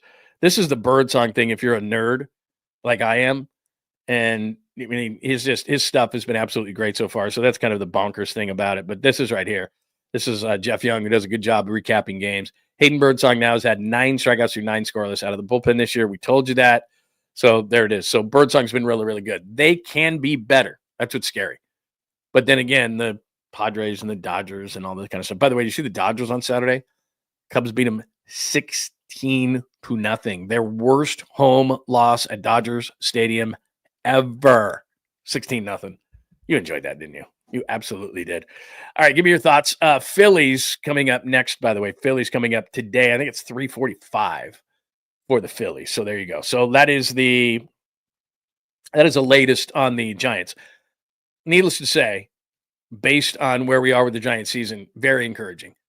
Because it's not like everybody's hitting 400 and all the all the starters are going 9 and striking everybody out. Webb's been really good. Ray's been really good. Bullpen has been lights out. 3 guys are consistently hitting in Flores, Lee, and Yastrzemski. Other guys are going to go. Willie Adames is hitting below 200. Matt Chapman's batting below 200. There's going to be guys, Lamont Wade Jr., who I'd like to replace, and I've said it consistently, but Lamont Wade Jr. is not going to hit 114 for the season with an on-base percentage under 200. It's just not going to happen. So there's a lot of guys who can get going. Now, is Jung-Hoo Lee going to keep doing what he's doing to this point? Is, Wilmer Flores going to hit 60 home runs with 180 RBIs? No. I mean, that's what they're on pace for. So look, those guys are going to slow down, but Wilmer hit 4 home runs last year. He hit 23 the year before. He's obviously a guy who can hit 20 plus, so he's looking pretty good. So there you go. Verlander will be better too. I hope so. He's 42, so I'm not sure, and he's a great name. He seems very confident in talking to him a couple of times after starts this year, so we'll see. But it's not bad. Let's just highlight that just because it's fun. 2 touchdowns and a safety. Yeah, they lost to the Cubs Saturday, 16-0. 16-0. Let's see. Yeah, totally enjoyed the Dodgers losing. Everybody did. I was like, 6. Did you see this? Because it was on national TV. I was flipping around and I'm like, oh, I'm watching this. I think when I tuned in, it was something like 7-0, and I'm like, we're watching this. And there's no doubt. Let's see. Tacky, good morning to you, my friend. Good to see you. Pine Needle. We do have to talk about the Masters, and I will at some point. Let's see. Walker, Duvall, close. Yeah. I just look, Duvall doesn't have to be the closer, and he doesn't have to be the guy that he was, but we just need to nail down the 8th. And if he can't do that, then they're going to have to move, and Randy Rodriguez is going to have to be that guy. And then maybe, maybe there's a team that believes Duvall can be something, and maybe you can pick up first baseman or something. Because I just wish 𝐃𝐨𝐬𝐿 could hit, because Schmidt's not bad, obviously, at first base. He can play all over the diamond, could be a super U guy. But I know he hit a double yesterday or something, but man, if he could hit, then you could be doing something, because Lamont Wade Jr. is just, I don't know what's going on. Yeah, he's rough to watch right now. Lamont Wade Jr. is rough to watch right now. And look, I'm not a huge fan. Haven't been for a long time. This isn't late night Lamont of 2021, but still. I mean, it's like, bro, come on, man. And like you said, when he comes up to the plate in key situations where he always seems to do this season, you're like, just a decent at bat. Like he just, how he would work counts and do all that kind of stuff, and at least he would do that. He's not even doing that this year. It's rough, man. Yeah, the number of the beast, 666. That's Ramos's OPS right now. Got to get off of that. It's got to be 665. It's got to be 667. You got to get it off of that. Iron Maiden. You got to get it off of that. What else do we got? Yeah, look, if I'm a Giants fan right now, let me bottom line the Giants for you. If I'm a Giants fan right now, I'm very encouraged. I don't care about short sample sizes. There's going to be a lot of players who are going to play better for the Giants. The 3 guys that are hitting the way that they're hitting, Mike Yastrzemski is a streaky guy. He's going to go through the downs. Absolutely. Jung-Hoo Lee can't maintain this, but it's really good. And Wilmer Flores is not going to, I don't know what 6 home runs equals to the point of games they've played, but he's not hitting like 60 home runs. But as long as Wilmer Flores isn't what he was last year and he's more the year before, he's proven it. If he's a 23 home run guy as he was 2 years ago with some clutch hits in him, that's the Wilmer Flores, and he's done that before. So it's not like he's not going to, he's got 19 RBIs, which is among the league leaders. He's not going to continue that. But if he's Wilmer Flores that hits 23, knocks in 80 from the DH spot, then yeah, I can live with that. And the more Lamont Wade struggles, the more I'm thinking to myself, Wilmer Flores needs to play more. And this is from the guy at the beginning of the year was like, oh, Wilmer Flores, come on, man. So they may have to play him more. And maybe in certain situations, and when you overexpose the guy, then he starts to struggle. So maybe he is in the perfect spot. You don't want to expose him more. But when Lamont Wade Jr. has non-competitive at bat after non-competitive at bat and is hitting a $114, that's a problem at any point in the season. So give me your thoughts on the Giants. Let's see. Jung-Hoo Lee, 2 of 3 from New York. Phillies. Oh, latest draft buzz. Let me do this.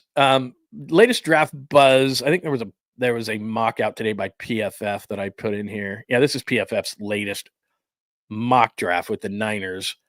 I just don't think Membu's going to be there. 49ers haven't drafted an offensive tackle since 18. That was our good friend Mike McGlinchey. 37 years old, 15th season. We know that. PFF run blocking grade on outside run, a concept the 49ers deployed on 50% of the run plays. How about that? 80.7 Pro Football Focus run blocking grade in what the 49ers do. So that's absolutely huge. I don't think he's going to be there. I think he's absolutely going to be gone. So that's too bad. But that's what they're projecting. But here's what's really cool. Let me show you this. And I suggest you go read this if you are a draft aficionado of any way, shape, or form. So I've told you this before. Todd McShay blocks off his mock drafts, but lets you read, formerly of ESPN, but lets you read some of his stuff here. So this is free to read. So I'm not stealing money from Todd McShay. If you go to his Twitter page, you'll be able to see this, but it's the McShay report. And so he's got a mock draft that I won't pay for right now. But this is really cool because what he did, and everybody loves comps. I love comps. You love comps. Comp. So what he does here is offensive and defensive line, which the 49ers badly need, are going to drop a bunch of guys. So, for example, Mason Graham, he comps to Quinn Williams, the Jets. Put some traits up there, both good and bad. Derek Harmon's a guy that's been talked about. Walter Nolan to Milton Williams, who just signed that big contract. Kenneth Grant to Jordan Davis. I was hoping he was going to say Dexter Lawrence, but he said Jordan Davis, which Darius Alexander, Grover Stewart of the Colts. So anyway, I love this. And they're just quick hitters. And this is by Todd McShay. So they're going to, these names that you see on your board here, they're taking one or two of these guys. Turner scares the hell out of me just because he's got ability, but it's not always evident. This is the guy I like, Omar Norman Lott. He was part of a deep rotation at Tennessee. And so you didn't see his numbers be absolutely huge, but I love his comp there. Kobe Turner of the Rams, who's really, really good. So if you could get this guy, maybe fourth with other guys, Jordan Elliott. So then this is what he does. Then he goes to the offensive tackles. He goes to Membu of Missouri, and that's who I said was a draft crush. Darnell Wright of the Bears, been okay. So he talks about best. This is what's interesting to me because it doesn't mean that Tom McShay's right, but he's been doing this a long time and was Mel Kiper Jr.'s right-hand man for a long time. So this is what he says. Might be the most talented offensive lineman in the draft. Well, he could possibly play left tackle in the pros, best suited for right. Unpolished, may take a little bit of time. And then talks about his athleticism, blah, blah, blah, blah, blah. So what I want out of an offensive tackle that the 49ers would potentially grab is I want him to eventually be able to play left tackle. He says he can't eventually play left tackle. That makes me nervous. Will Campbell to Jake Matthews. He can play left tackle. This big kid from Minnesota. I love Orlando Brown is a massive dude. Simmons to Broderick Jones. So anyway, Kelvin Banks is a guy that a lot of people have talked about.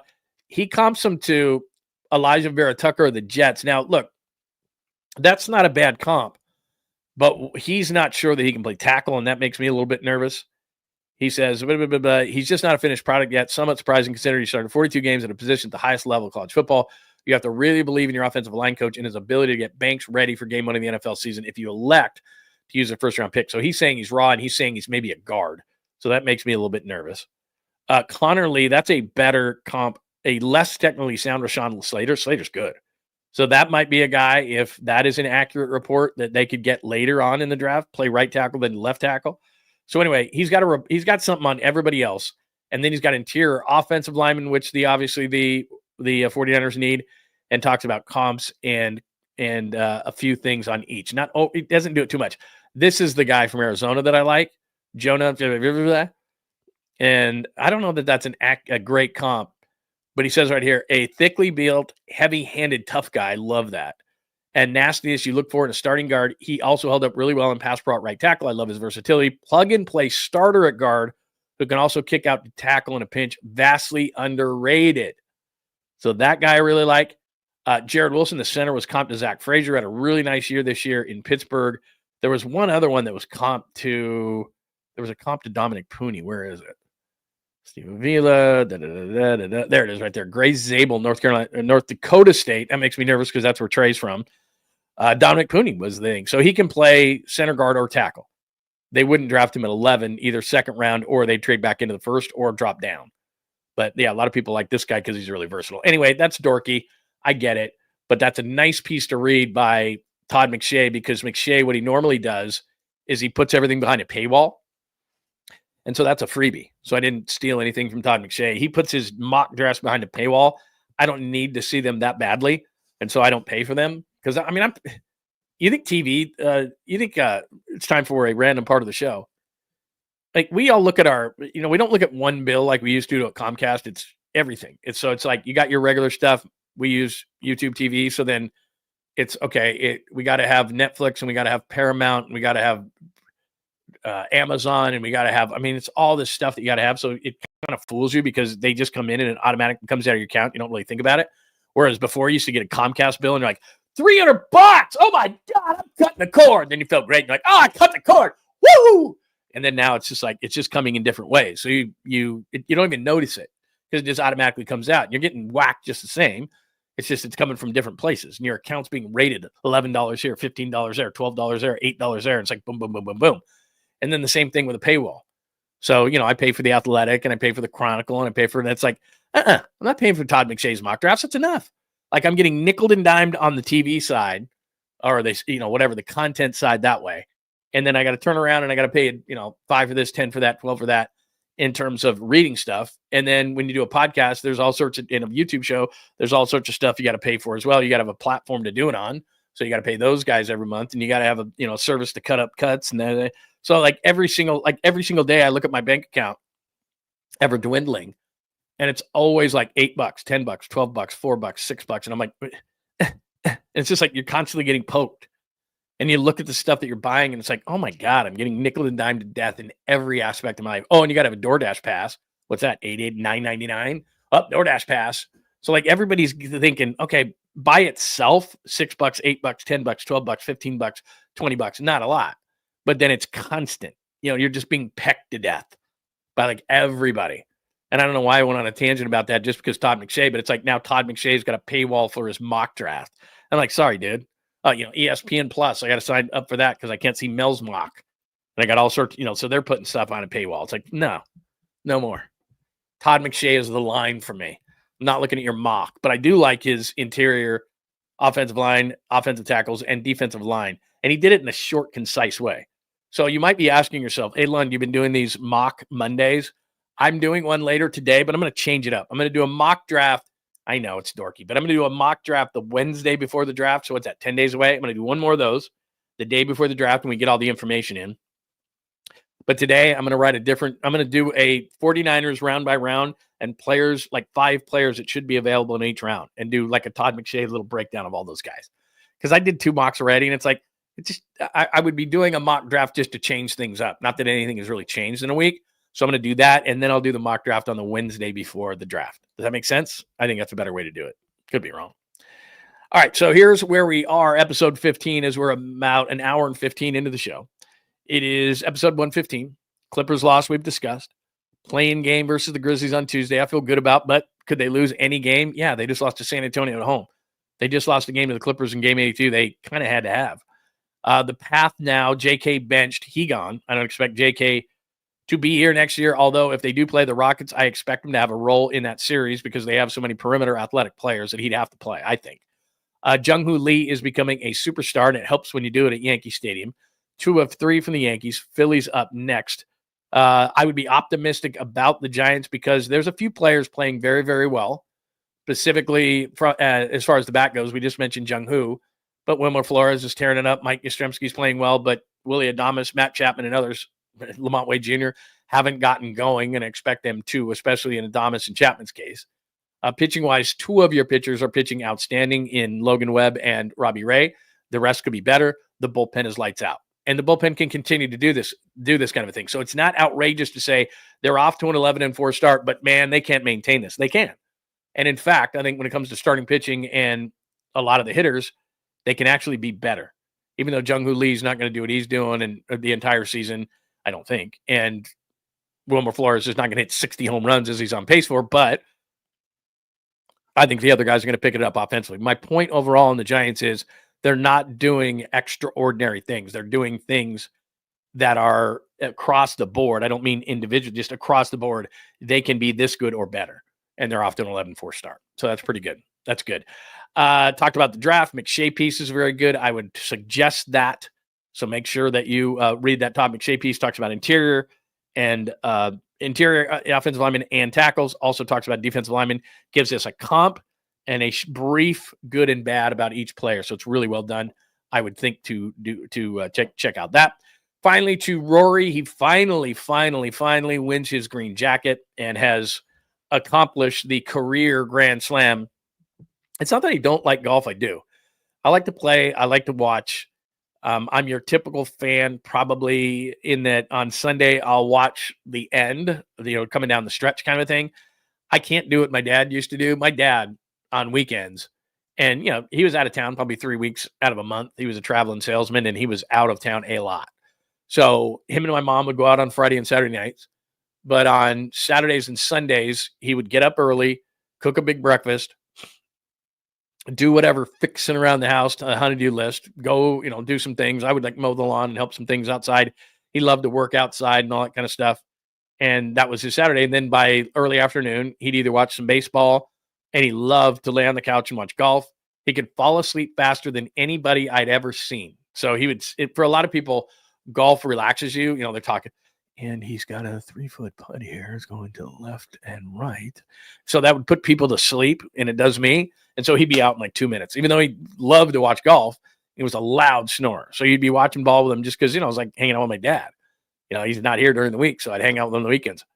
You'd be talking to him, and 3 seconds later, like, oh my God, how did he just fall asleep so fast? And golf did that to him. It does the same thing to me. I just go like, okay. It's not that I don't like it. I like the sport. I watched the end of the Masters, and it was cool to see him finally do that. He's somebody that you're like, okay, can he win it? Can he win it? Can he win it? Can he win it? And he does. So really, really cool. It doesn't commandeer my day. It doesn't change my life. I like it. It was cool to watch. But in terms of the following the whole, Thursday, Friday, Saturday, Sunday, I don't even really pay attention till Sunday. Like I read up on it. Obviously I'm on social media. I know what's going on in the tournament, but I don't turn it on until like back 9 on Sunday. And that's exactly what I did. So big for Rory, really cool. I don't know what people want to talk more about it. You can. But that's my take on it, is that I think it's cool that Rory won. I think it's a great storyline. I just don't generally talk about golf a ton on the show. I like to play. I enjoy it. I get it. I've covered golf tournaments. I mean, I understand. It's just, for me, it's nice. It's relaxing. It doesn't do it for me as much as like the Warriors are playing on the weekend, or the Giants have a big series in New York. It's a third story for me, even though nationally I know it's a big deal. So that's what I think of it. If you want to hit me more, that's fine. Caboose Pistol is amazing today. I got to be totally honest with you. Hang on. Let me go out to the comments. Caboose, by the way, don't go anywhere. Like if you got a meeting, if you got somewhere to be, if you're bored, hang on. I got something for you that's really good. What else we got? Let's see. Oh, yeah, exactly. Right. That's what always happens. Forget to cancel PFF, $220 surprise. That's why I go month to month. Because I know you get a discount if I do it yearly, but it's like I just, maybe I get bored of it. Maybe I don't like it. It's like I'll pay the extra to just go month to month. Because you're right. Because you do the yearly too. See, that's one thing. You forget about the monthly and you get hit for $20 or something. Like, damn it, I meant to cancel that. That's one thing. You forget on the yearly thing, like I do Apple Music or something, and I'll keep Apple Music. I can't remember what it is, $199 a month or $199 a year, and you get hit with that $199, and you go to your bank. You're like, what's that $199? Oh yeah, that's right. So you're down $200. That's fine. Let's see. Mock draft stuff. Do a mock draft with the 49ers round one and see how it shakes out more realistic. Yeah, I've done 2 of those. I did 2 PFF mock drafts. They're up at johnlundunleashed.com. My latest one, let me see here, which I did last Monday. I still have this up here. Is that 2.0 or 1.0? Oh, that's 1.0. But anyway, I have 2 of them up there right now, 1 and 2. And all I would be doing is rearranging chairs on the Titanic, just to rearrange chairs on the Titanic. And I'm not going to do that. It's not the Titanic, but you get the idea. And so I'm going to do a different approach today. And then Wednesday, a week from Wednesday, so 10 days from now, I'll do an overall final mock draft. And that's what I'll do. So that'll be 3 total, which is plenty of mock drafts. So there's that. All right. Before I give you the sweet, clean, family-friendly Caboose Coastal that I'm not overselling, that you have to stay for because I love these kind of stories, remember, it is my good friend, Dr. Jeffrey 𝐟𝐸𝐵𝐿 Cosmetic Surgery and Laser Center, 2 things that we're doing in our household. And that's why I'm going to put the QR code up there. So if you click on that right there, you can go to the website at 𝐟𝐸𝐵𝐿 Cosmetic Surgery and Laser Center. 𝐟𝐸𝐵𝐿cosmetic.com is where it's going to take you. One, I'm doing the stem cell, my wife is doing the stem cell. I'm doing low T, which is low testosterone. And people, we laugh about this all the time. It's like, oh, you're going to be like Barry Bonds. And it's like, no, it's not that. It's that they're going to take a blood sample real quick from you. They're going to assess it and say, okay, yeah, you do have low T. They're not going to blow it through the roof like you're 22 years old. You're going to do a quick procedure. It's going to last about 3-4 months, which is great. And then you come in maybe 3 times a year. That's all. And you feel like yourself again. Lose weight. Metabolism's faster. You're not cranky. You have the energy you used to have. It's not going to, like I said, it's not going to blow you through the roof. You're not going to be 22, but you're going to feel great. You're going to feel like yourself again, which is what was huge for me. I'm like, look, I'm not trying to be 22. I just want to feel like, I want to get out of bed and I'm not lethargic and I have energy and it's great. So it's a great procedure. Low T.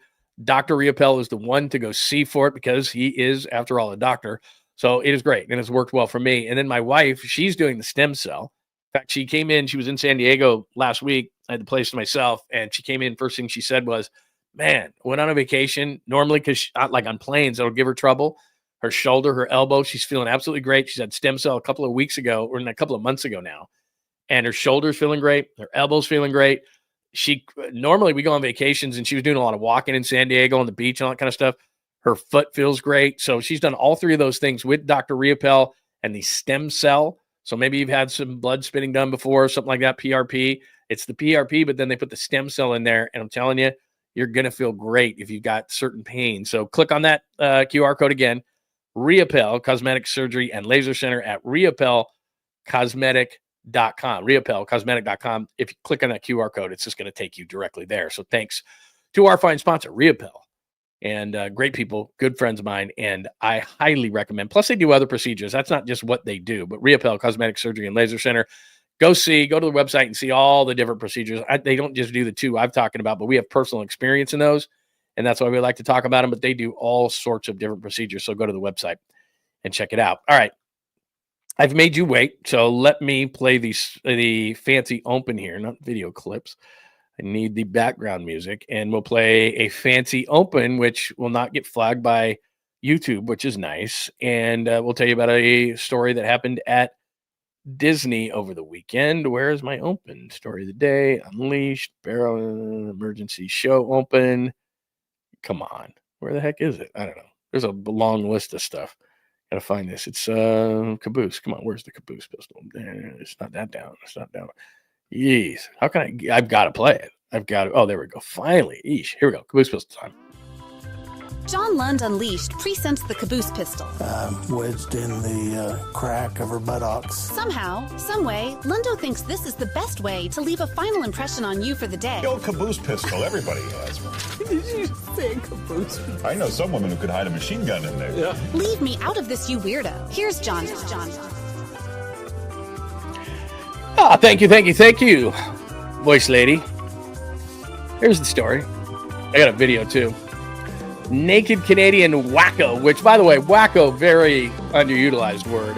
Naked Canadian wacko arrested at Disneyland after scaring visitors on drugged up vendor cops. I don't know what drug he's on. I would like to know what drug he's on. Look like a middle to older aged man. I never understand these kind of things. And I've been as drunk. I'll be honest with you. I've been as drunk, drugged up, used many different substances in my youth that I certainly wouldn't do now. I've cut the drinking down to a manageable level. I don't really do drugs. Back in the day, it was like if you offered me something, experimentally in my early 20s, I'd probably take it without much thought. So I've done some things. Understand, I have never, ever, ever, ever, never, ever have I removed my clothing in public. In terms of, I got so hammered that I decided that was the way to go. Taking mushrooms, things like that. Like that just isn't me. Everybody's got a different personality. I maybe get more introverted than others would, everything like that. But that's kind of how I react to things. But I've never taken my clothes off. I have paid friends of mine at football games to, we put a kitty together for someone to streak on the field. So I understand it. Those kind of things. Other people do it. That's fine. I don't understand getting naked, deciding, you know what, I'm really hammered. Time to get naked. Like I do have one friend in particular. Now that I think about it, one of my best friends. His name is Jason, and he's just one of those guys that like he gets hammered, and all of a sudden you look up at a party and he's naked on the table dancing around. I don't know. It's everybody to each their own. I've never been that guy, but here is naked Disney guy story at 11. Custody after trespassing at Disneyland and roaming around naked. That's video of him there. This happened yesterday at the park's New Orleans Square. Workers tried to steer away visitors from that very disturbing sight as that man climbed one of the buildings, exposing himself to the people below and anyone within view. He was arrested shortly after for trespassing, public nudity. We just show that again. Like he is just having the time of his life right there. Sergio Blip, or whatever that guy's name was. Sergio Dip. Time of his the man life. is in custody after trespassing at Disneyland and roaming around naked. That's video of him there. This happened yesterday at the park's New Orleans Square. Workers tried to steer away visitors from that very disturbing sight as that man climbed one of the buildings, exposing himself to the people below and anyone within view. He was arrested shortly after for trespassing, public nudity. Yeah, I don't know. I don't know if he used the right term. They're a very disturbing sight. It's a naked guy. Like I would have laughed at it. I would have taken video of it. Disturbing is like plane crashes. Disturbing is like car crashes. Disturbing is, murder scenes. I think those are disturbing. I don't know. Naked guy is funny to me. I mean, I wouldn't do it. I don't know what he was on. That seemed to me, if I had to guess, that's like acid, mushrooms, something like that. Like you don't get that high. Like getting high and taking off your clothes. Again, I'm different. I would do the opposite of that. I mean, like hiding in a bag of Doritos or something. But I mean, if I get really high like that, I'm just like, nah. Like I don't want to be around people really. That seems like the euphoric nature of that. I don't think that's just drinking.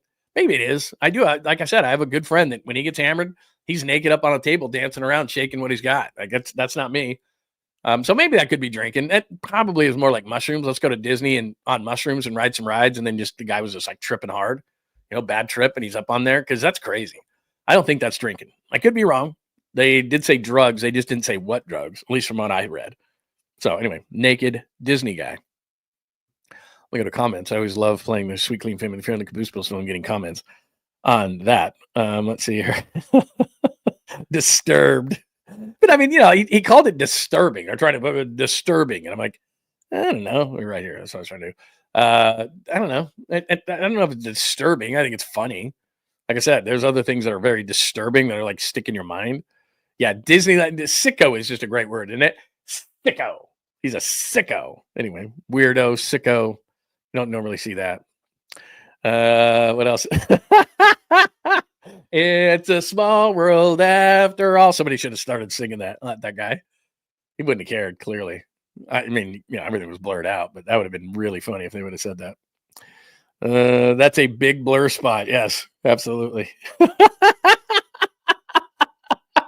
No, That is not me. Like I said, I'm the opposite of that. I'm like, keep your clothes on. Like the more I drink, the more I smoke, the more I take, whatever. My clothes are staying on. Like I'm more self-conscious than ever. Like, are you kidding me? In fact, I want to put a big hood over my head and be like, nobody talk to me. That's kind of what I am. Not drinking wise, but like I said, I don't overindulge as much anymore. And I've never been that person who does that. Anyway, there you go. That is your sweet, clean, family-friendly caboose pistol. Naked guy at naked guy at Disneyland. So there you go. What else do we have? Anything else? Let's see. Yeah, they're all. Please, no one come over to It's a Small World or whatever. That was the New Orleans thing or whatever that they had. Anyway, there you go. That is your sweet, clean, family-friendly caboose pistol, and that is episode 115. Unless you have anything more to say on the chat line, episode 115. Clippers lost. Play-in versus the Grizzlies. The path. JK benched. He gone. Jung-Hoo Lee, superstar, 2 of 3 from New York. Phillies up next. Latest draft buzz. McShay piece, which talks about offensive and defensive linemen in depth. Very, very nice. Plus, they have a comp, which everybody loves comps. Who's that guy like? Oh, Rory finally wins the green jacket, caboose pistol, sweet, clean, family-friendly, naked Disney guy, and random things that happen throughout the show. What else? Anybody else? Anything on this Monday? Did I play everything for you? Kerr, JK getting up shots, Jung-Hoo Lee, Korean calls. By the way, do those need another? Those.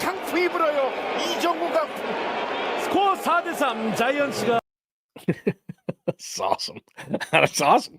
There's no other way to put it. Just awesome. All right. If anything breaks throughout the day, remember, I will be back. Keep those alerts on because today I got a lot of work to do. Put a couple of shorts together. Got a short video that I'll put together. I'm going to be posting a new draft piece, although it's not going to be a mock. I'm going to wait till next Wednesday to do that, a week from this Wednesday, day before the draft. But I am going to put a nice piece together for the draft at JohnLundUnleashed.com. So make sure that you check that out. Make sure you are subscribed on all the channels. John Lund Unleashed on YouTube. Bay Area Sports Collective. Please go over there and give us a follow because all the shows, Tom Tolbert's there, Polly's Particles. By the way, Polly is on at 11 o'clock today. What are we at? 9:46. Polly will be on later today, as will Tolbert. So make sure that you click on those and give us a follow there and do the alerts. Remember, up right now at JohnLundUnleashed.com, I told you why the loss to the Clippers could actually be a good thing. Why playing is good for the Warriors. So by actually losing, they could win. You can check that out. Fancy graphic, pros of losing, cons of losing. So check that out right now at JohnLundUnleashed.com. And then I will add later the draft piece, which I'll do later today as well. And I'll put an accompanying video with that. So that's what it is. All sorts of stuff. Good morning, James. New people in the building today. New people in the chat today. We'd love you, by the way, to check in on the chat if you're watching on other platforms. You can check that out as well. But thanks for watching today on Instagram at John Lund Radio, X at John Lund Radio, Twitch as well, Bay Area Sports Collective on YouTube, John Lund Unleashed on YouTube, LinkedIn, and Facebook. We will see you later today when I post more stuff. If nothing breaks, 8 a.m. tomorrow on the show. Please stay tuned on the Bay Area Sports Collective at 11 o'clock for Polly Mac's Particles. Polly Mac will talk weekend, and they'll talk with, of course, Creative Tony as well. So make sure that you stay tuned for that show. Tolbert as well. All those things at Bay Area Sports Collective. Everybody have a wonderful Monday. Happy Monday to everyone. And we will talk to you soon on John Lund Unleashed. Thanks for hanging out with John Lund Unleashed. We'll try to be better next time, though I wouldn't hold my breath. Please like and subscribe on the John Lund Unleashed Pod YouTube channel. Watch live shows weekdays at 8 a.m. on YouTube, Instagram, and X. And make sure to have your alerts on for shows throughout the day or night. All things Lund can be found at JohnLundUnleashed.com. JohnLundUnleashed.com. Goodbye.